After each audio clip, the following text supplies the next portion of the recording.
এই শীতের সিজনে পেঁয়াজের কলি আর নতুন আলু দিয়ে একদম ভিন্ন রকম একটি রেসিপি নিয়ে এসেছি, যেটা হচ্ছে কাতল মাছের ঝোল। যারা ঝাল খেতে পছন্দ করেন তাদের জন্য এটা ভীষণ টেস্টি একটা রেসিপি হবে। কিছু ট্রিক্স অ্যান্ড ট্রিক্স করে আজকে এই রেসিপিটি দেখাবো। এটা খেতে যেমন দুর্দান্ত টেস্টি হয়, দেখতে অনেক লোভনীয় হয়। এখানে আমি একটি প্যান নিয়েছি, প্যানের মধ্যে দিয়ে দিয়েছি পরিমাণ মতো তেল, তারপরে দিয়ে দিয়েছি পেঁয়াজ কুচি, টমেটো কুচি, আর দিয়েছি মাঝখান থেকে কেটে কাঁচামরিচ। যারা ঝাল খেতে পছন্দ করেন তাদের কিন্তু এই শীতের সিজনে এই ধরনের রেসিপিগুলো খুবই ভালো লাগবে আশা করছি। এখানে আমি দিয়ে দিয়েছি রসুন পেস্ট 2 টেবিল স্পুন। এটা হচ্ছে জিরা পাউডার। জিরাকে সামান্য একটু টেলে তারপর ভালো করে গুঁড়ো করে নিয়েছি। তারপর এখানে দিয়েছি ধনিয়া পাউডার 1 টিস্পুনের মতো, জিরা পাউডার 1 টিস্পুন, ধনিয়া পাউডার 1 টিস্পুন, লাল মরিচের গুঁড়ো 1 টেবিল স্পুন। এখন এটাকে সামান্য একটু নেড়ে নিব, নেড়ে তারপর একটু পানি দিয়ে দিব যাতে মশলাটা নিচে না লেগে যায় বা না পড়ে যায়। এই রেসিপিটার মধ্যে যদি জিরাটাকে সামান্য একটু তেলে তারপর গুঁড়ো করে দেন তাহলে এটার টেস্টটা আর এটা ফ্লেভারটা খুবই সুন্দর আসবে। দিয়ে দিয়েছি স্বাদ মতো লবণ, তারপর দিয়ে দিব হলুদ, তারপর দিয়ে দিয়েছি কাশ্মীরি লঙ্কার গুঁড়ো। এটা আমি 1 টেবিল স্পুনের মতো দিয়েছি। আপনারা আসলে ঝাল কতটুকু খাবেন ওই অনুযায়ী দিয়ে দিতে পারেন, তবে এই মরিচটা কিন্তু অনেক বেশি ঝাল হয় না, এটা জাস্ট কালারটা সুন্দর করার জন্য। আপনি এমনিতে নর্মালি যে মরিচগুলো ইউজ করবেন সেটা কিন্তু পরিমাণ মতো দিবেন, ঝালটা কতটুকু খাবেন সেই অনুযায়ী।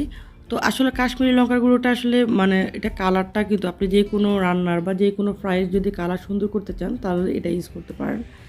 এখানে নিয়েছি কাতল মাছ, একদম ফ্রেশ তাজা কাতল মাছ ধুয়ে নিয়েছি, ভালো করে ধুয়ে তারপরে দিয়ে দিলাম। এখন এগুলোকে দেওয়ার পরে উল্টিয়ে পাল্টিয়ে নেড়ে নিব।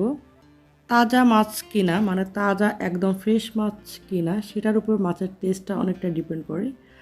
আবার আরেকটা হচ্ছে কি, মাছের রান্নাটা, এই রান্নাটার উপরে কিন্তু মাছের টেস্টটা অনেকটা ডিপেন্ড করে। আমি ওই মশলার মধ্যে মাছটাকে ভালো করে কষিয়ে নিয়েছি, কষিয়ে তারপর এখন আমি দিয়ে দিয়েছি 1 কাপ পরিমাণ পানি।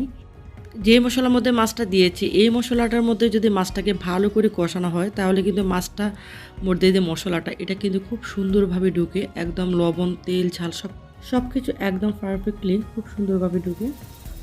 যে পানিটা দিয়েছি এই পানিটা দিয়ে এই মাছটাকে ভালো করে কষিয়ে নিব, এমনভাবে কষিয়ে নিব যেন 95% একদম সিদ্ধ হয়ে যায়, ভালো করে কুক হয়ে যায়।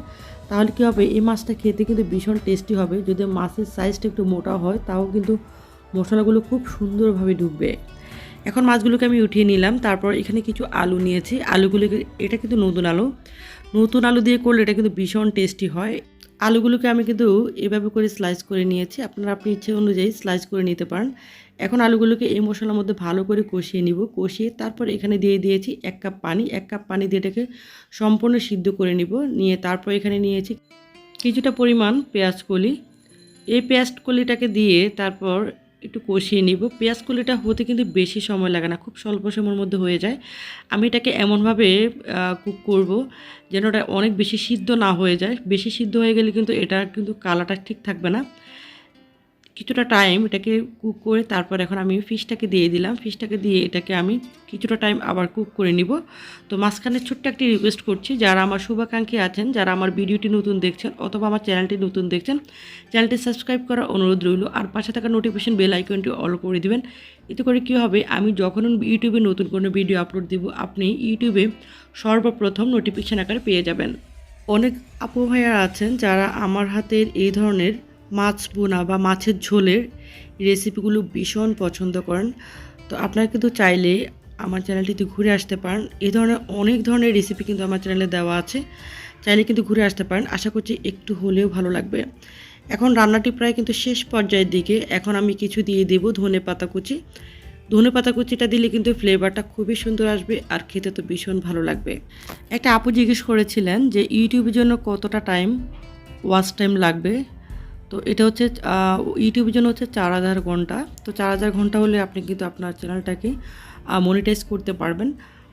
তো এখানে দেখুন ফিশটা কিন্তু একদম শেষ পর্যায়ের দিকে, দেখুন এটা কালারটা কি সুন্দর হয়েছে আর খেতে যে কি দুর্দান্ত টেস্টি হয়েছে। মানে যখন এভাবে যদি বাসায় ট্রাই করেন তখনই আসলে বুঝতে পারবেন যে কত লোভনীয় আর কত টেস্টি একটা রেসিপি। এই শীতের সিজনে একবার হলো রেসিপিটি ট্রাই করবেন। যদি ভালো লাগে লাইক, কমেন্ট, শেয়ার করতে ভুলবেন না। অবশ্যই একটি শেয়ার দেওয়ার অনুরোধ রইল। আসসালামু আলাইকুম।